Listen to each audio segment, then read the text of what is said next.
మంత్రి కొండా సురేఖ చిన్నారెడ్డి వ్యవహారంపై కాంగ్రెస్ క్రమశిక్షణ కమిటీ పీసీసీకి నివేదిక అందించింది. దీన్ని లైవ్ ద్వారా చూద్దాం. ఆ గౌరవించడం ద్వారానే రేపు వచ్చేటటువంటి ఎన్నికల్లో కాంగ్రెస్ పార్టీకి ఓటేసే పరిస్థితులు ఉంటాయి.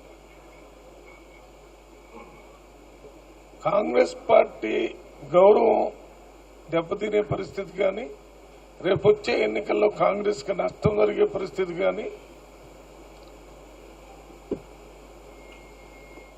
ప్రజల ముందు పోకుండా ప్రతిపక్ష పార్టీలుకి మన పార్టీని గురించి ఒక నెగటివ్ అభిప్రాయాన్ని కలిగించకుండా ఉండాలంటే తప్పనిసరిగా క్రమశిక్షణ చర్యల్ని కఠినంగా తీసుకోవాలని రికమెండ్ చేయటం జరిగింది. ఇది సంక్షిప్తంగా ఈ రిపోర్టుని పిసిసి ప్రెసిడెంట్ గారికి ఇచ్చాను. పిసిసి ప్రెసిడెంట్ గారు మీనాక్షి నటరాజన్ గారు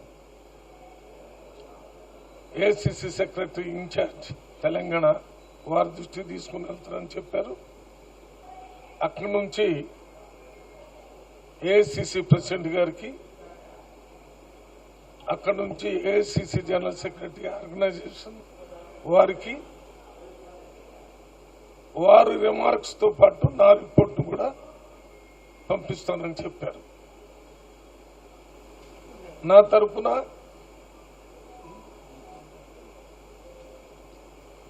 పిసిసి గారి అనుమతి తీసుకుని నేను ఇచ్చిన రిపోర్టులు కూడా ఏఐసిసి ప్రెసిడెంట్ కి, AICC general secretary organisation president Mallikarjuna Kharge గారికి, general secretary KC Venugopal organisation వారికి పంపించడం జరుగుతుంది.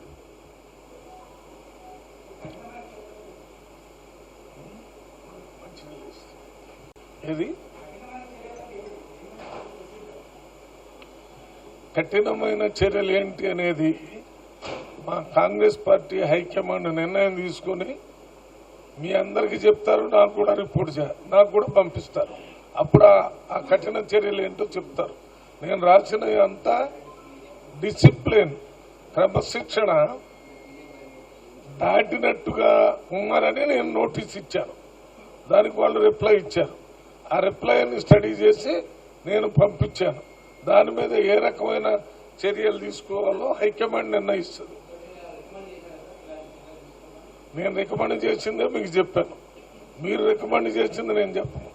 నిన్న కూడా సీఎం గారు చెప్పాడు, ఊహాజనితంగా మీకు మీరే ఏదో అనుకొని అది మమ్మల్ని అడిగితే మేమేం చెప్తాం. నేనేం చెప్పాను, నేను దానికి చాలా సంక్షిప్తంగా డైరెక్ట్ గా మీకు అర్థమయ్యే విధంగా చెప్పాను.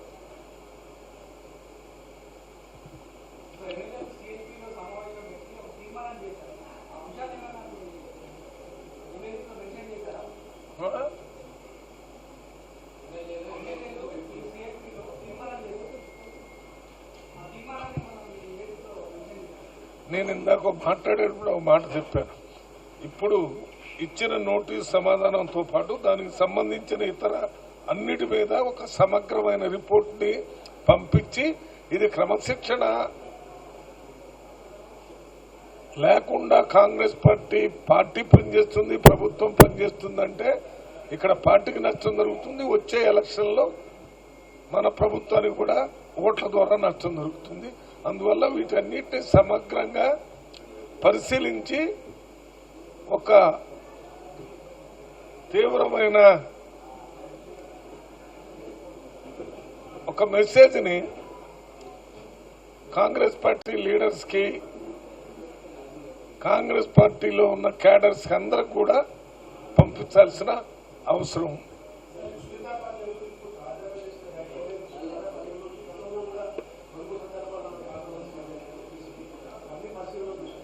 ఎవరు అన్ని విషయాలను పరిగణనలో తీసుకొని ఒక సమగ్రమైన రిపోర్ట్ను పంపించాం. రిపోర్ట్ అంటే నాకు షోకాజ్ నోటీస్కి రిప్లై ఇచ్చిందని నేను పంపించడం రిపోర్ట్ కాదు కదా.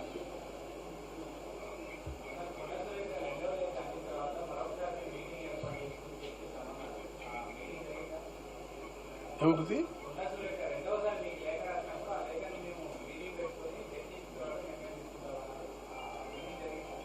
అన్ని మాట్లాడారు. మీటింగ్ ఎంతవరకు అవసరమో అంతవరకు మాట్లాడి దాన్ని కూడా రిపోర్ట్లో పంపించాను. ఆ విషయాన్ని కూడా వారు లెటర్ ఇచ్చారు కాబట్టి దాన్ని సీరియస్గా తీసుకోవాల్సిన అవసరం ఉందని తీసుకున్నాను.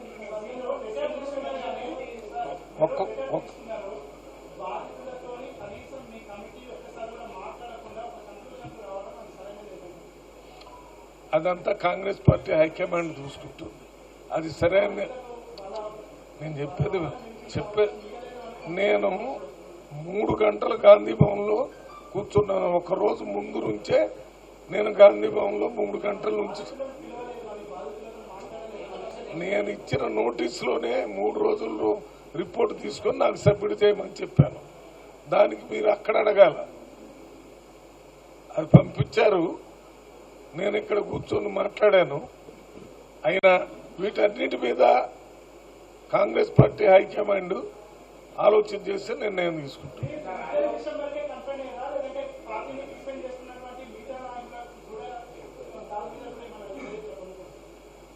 ప్రస్తుతం మనకి ఏ కేసు మన దృష్టికి వచ్చిందో, దేనికి నోటీసులు ఇచ్చామో, ఎక్కడ సమాధానం చెప్పారో దాని మీదనే రిపోర్ట్ ఇస్తాం. తక్కిన విషయాలన్నీ కాంగ్రెస్ పార్టీ ప్రెసిడెంట్ మహేష్ గౌడ్ గారు చూసుకుంటారు. ఎవరు?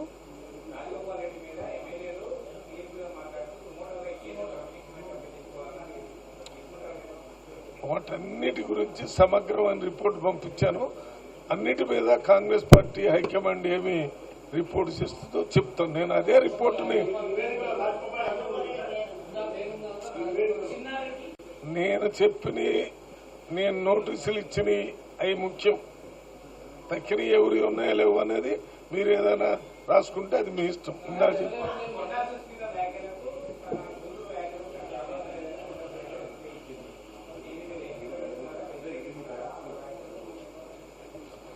మీరు నేను ఏం చేస్తున్నాను నా లెటర్లో అనేది మీకు చెప్తే నాకు నోటీసులు వస్తాయి. కాంగ్రెస్ పార్టీ హైకమాండ్ నీకు నేను ఇప్పుడు మీటింగ్ పెట్టి ఎందుకు చెప్తున్నానంటే, మీరు ఒక్కొక్కళ్ళు వచ్చి నన్ను ఏం రాశారు, ఏం పెట్టారు, ఏంటని అడిగే బదులు గాంధీ భవన్లో నేను రిపోర్ట్ ఇచ్చిన తర్వాత ఇచ్చానంటే సరిపోతుంది.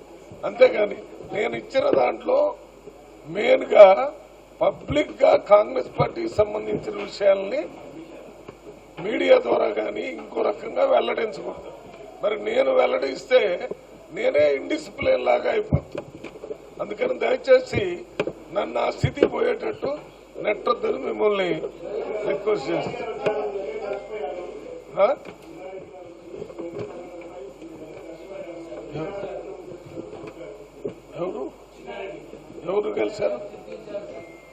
ఎవరు కలిశారు నన్న 3 గంటల నుంచి 6 గంటల దాకా మీటింగ్ జరిగింది. దాంట్లో వైస్ చైర్మన్ గారు ఉన్నారు. ఆ పేపర్లు ఇచ్చిపోయారు. దాన్ని నేను తప్పు పట్టడం లేదు, నన్ను కలవలేదు అంటం లేదు. అది వారి ఇష్టం. అంతేగాని మీరు నన్ను కలిచారంటే నన్ను ఎవరూ కలవలేదు. అంతా కాంగ్రెస్ పార్టీయే కానీ ప్రెసిడెంట్ వేరు, మళ్ళీ మామూలు కాంగ్రెస్ వేరు. ప్రెసిడెంట్ కలవకుండా నేను అక్కడ కలిచాను. ఆయన కూడా కాంగ్రెస్ అంటే సరే. ఏం రాములు నీకు తెలియదా? ఇంతకాలం కాంగ్రెస్ పార్టీ రాజకీయాలు కాదు, అన్ని పార్టీలు చూస్తున్నాం.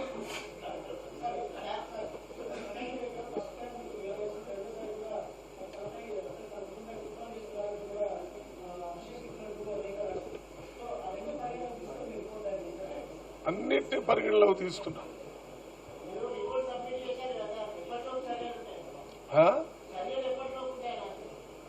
ఏంటది? నాది ఎప్పుడైందంటే చెప్తాను, కానీ హైకమాండ్ ఎప్పుడైందో చెప్తే ఇక్కడ ఉంటారా? నేను వాళ్ళు కదా నిర్ణయం తీసుకోవాల్సింది. ఇది పార్టీకి సంబంధించిన ఇష్యూ కాబట్టి సీఎం గారికి ఇవ్వలేదు అంటే నేను ఎంపీల ఫోరం కన్వీనర్.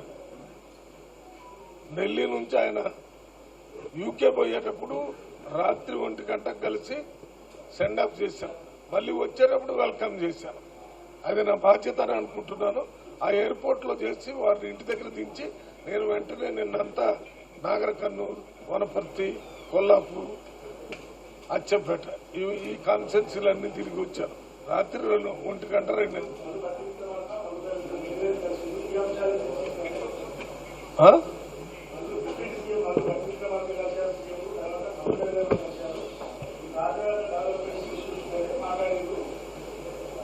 అదే అందుకే కదా నిన్న రేవంత్ రెడ్డి గారు చెప్పారు ఊహాజనిత విషయాలను రాసుకోవద్దని.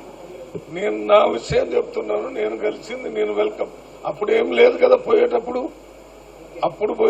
సెండ్ ఆఫ్, వచ్చినప్పుడు ఇది మామూలుగా. ఢిల్లీ వచ్చినప్పుడు కూడా ఎంత లేట్ అయినా ఎంత ప్రొద్దునే అయినా నేను పోయి ఇచ్చేస్తాను. ఎందుకంటే being a convener of Congress party MPs, అది కాంగ్రెస్ పార్టీ కల్చర్ లో ఒక భాగం.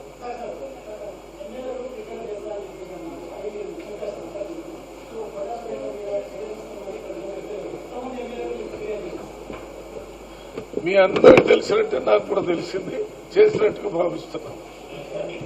ఆ టీవీలో వచ్చినవన్నీ ఇక్కడ పెట్టుకొని చూసాం కదా మొన్న, అన్ని ఫిర్యాదు చేశారు, ఇక్కడ చూసాం కూడా.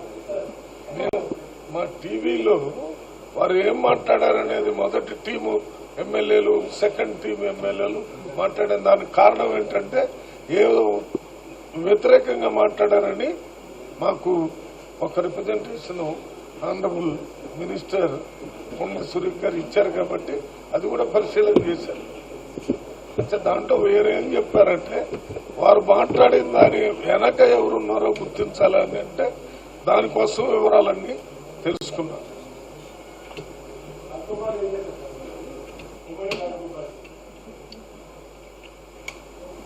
ఇప్పుడు మీ పని ఎట్లుందంటే, మా ఊళ్ళో చాలా మంది దొంగలు ఉన్నారు, నాకే ఎందుకు జైలు పంపిస్తున్నారని ఓ దొంగ అడిగాడట. అంటే నా దగ్గరకు వచ్చిన కేసు మీదనే కదా జడ్జిమెంట్ ఎవడైనా జడ్జి ఇచ్చేది. నీకు తెలిసిన చాలా దొంగతనాలు జరిగి ఉండొచ్చు, చిన్న దొంగతనం చేసిన వాడిని కూడా పోలీస్ స్టేషన్ పోయి పట్టుకొని పోతారు. ఇప్పుడు వీళ్ళ మీద కంప్లైంట్స్ వచ్చినాయి పెద్ద ఎత్తున. ఇప్పుడు నేను చెప్పేది అందరూ ఒకే రకంగా చూసానని చెప్పాను కదా.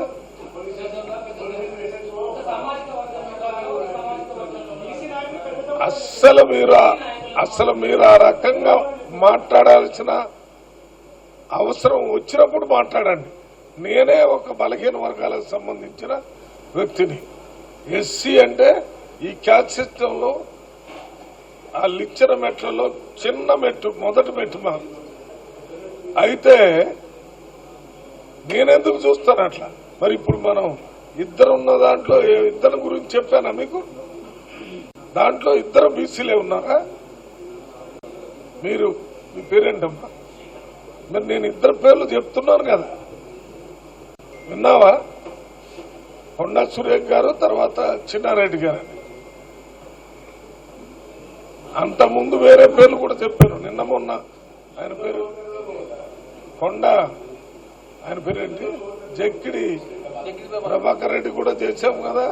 మరి నిన్న మొన్న కూర్చోవాలి కొద్దిసేపు 5 నిమిషాలు. ఆదిలాబాద్ లో కూడా అక్కడ ఉన్న ఆయన కూడా ఇచ్చాం కదా. అందువల్ల అటువంటి పరిస్థితి కాంగ్రెస్ పార్టీ లేనే లేదు.